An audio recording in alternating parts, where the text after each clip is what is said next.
स्वरूप है कि कोई कुछ भी बोल सकता है। ठीक है, नियम है, कानून है, मानहानि के दावे हो सकते हैं, किंतु दुर्भाग्य ये होता है कि पहले कह के एक वातावरण, गलत प्रकार का वातावरण बनाने का लोग प्रयास करते हैं। मैं इसे उसी श्रृंखला की बात देख रहा हूँ जो किसी से कहलवाया गया था कि उनको मेरे से जान का खतरा है। ये वही लोग हैं, वही सोच के लोग हैं जो राहुल जी के आने के ठीक पहले एक और प्रयास कर रहे हैं कि किसी तरह से राहुल जी के सामने, छत्तीसगढ़ के नागरिकों के सामने मेरी छवि पे विपरीत प्रभाव पड़े। वरना मेरे पास कोई शासकीय संपत्ति नहीं है जिसका मैंने कब्जा किया है, और बाप दादाओं से भी यही सीख मिली कि जितना है उसमें रहना सीखो। और राज परिवार के थे तो ऐसा भी नहीं था कि कमी है।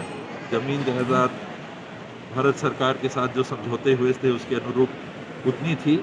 अब ये भी प्रयास कर रहे हैं कि केवल संपत्ति बेच बेच के ही काम ना चलाएं, कुछ काम भी करें, कुछ बिजनेस में भी भाग ले सकें, ताकि आने वाले समय में जो परिवार है वो बेच बेच की एक सीमा होती है कि कब तक काम चलाएगा। यही हम लोगों की जीवन शैली अभी तक रही है। कुछ लोगों को तकलीफ होती है कि ये स्वावलंबी ना हो जाए, अपने संपत्तियों का उपयोग करके कहीं ये आर्थिक रूप से स्थिर हो गए तो एक और इनकी कमजोरी दूर हो जाएगी, चली जाएगी। एक और कमजोरी, हम लोग का परिवार, नाम के लिए हम लोग राजा महाराजा के परिवार से हैं, लेकिन आर्थिक स्थिति हम लोग की कभी बहुत सुदृढ़ नहीं रही, वो एक अलग बात है। जो मिला, जो विरासत में मिला बहुत है, नाम मिला उससे ज़्यादा क्या हो सकता है।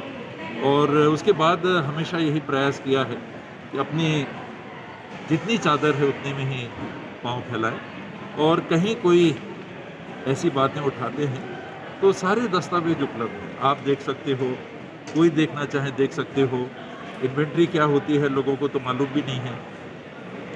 राजाओं के जब राज गए तो किस प्रकार की संधियाँ हुई, उस पर भी लोगों ने टिप्पणी कर दी कि संधि बदलती नहीं है। उनको यही नहीं मालूम है कि संधि के बदलने की बात नहीं है। संपत्तियों को लेके जो पत्राचार चलता रहा है 1960 के दशक तक चलता रहा है।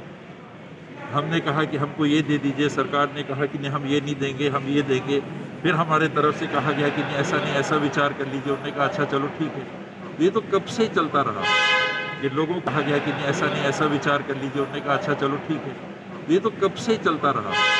जिन लोगों को मालूम नहीं है तो गुमराह करने के लिए बातें उठाते हैं। एक तालाब की भी बात कही जिसमें पत्र लिखने वाले व्यक्ति अब भारतीय जनता पार्टी में है, तो उन्होंने अपने पार्टी के लोगों के पत्र नहीं लिखा, भैया देखो ये बहुत बड़ा घोटाला है, इसको उठाओ। कारण ये है कि 22 साल से ज़्यादा से इसी चीज़ को वो लगातार उठाते रहे। मामले कोर्ट में भी ले गए हैं और कोर्ट के भी फैसले इनमें आ चुके हैं। उस तालाब के संबंध में भी नेशनल ग्रीन ट्रिब्यूनल की बेंच में स्वयं ये व्यक्ति जिन्होंने चिट्ठी लिखी है ये ले गए थे उस मामले को, और वहाँ से स्पष्ट फैसला आया है। आपके पास नहीं होगा तो मैं कॉपी उपलब्ध करा दूंगा, आप देख लेना, लोगों को भी बता देना। तो ऐसी चीज़ें जिसकी स्वयं पक्षकार होने के कारण उनको जानकारी है कि ग्रीन ट्रिब्यूनल ने ये कहा कि ये केवल टाइम बार का मामला नहीं है, कि ज़मीन के संबंध में, उसके उपयोग के संबंध में मध्य प्रदेश शासन में जो फैसला हुआ था उसके 21 साल बाद उन्होंने ये केस लगाया। तो कोर्ट ने ये कहा कि केवल टाइम बार का मामला नहीं है कि 21 साल हो गए, तथ्य भी उसके ऊपर भी उन्होंने कमेंट किया, स्पष्ट डायरेक्शन दिया कि कलेक्टर ने जो निर्णय लिया है ये एकदम सही है। उस फैसले के ऊपर इन्होंने रिव्यू पिटीशन लगाया, वो भी समय बीतने के बाद। उस पर भी कोर्ट ने कहा कि 30 दिन का समय था, 78 दिन में ये लगा रहे हैं। प्रश्न इसका नहीं है कि देर से क्यों लगा रहे हैं। हम फिर कहते हैं कि जो तथ्य थे मूल वो सही हैं, जो कलेक्टर ने निर्णय लिया वो एकदम सही है, हम उससे सहमत हैं। तो दोनों आधार पे कोई केस नहीं बनता। देर से भी लगा रहे हैं, टाइम बार की बात छोड़िए, मेरिट्स पे भी उन्होंने, कोर्ट ने ऐसी बात कही। लेकिन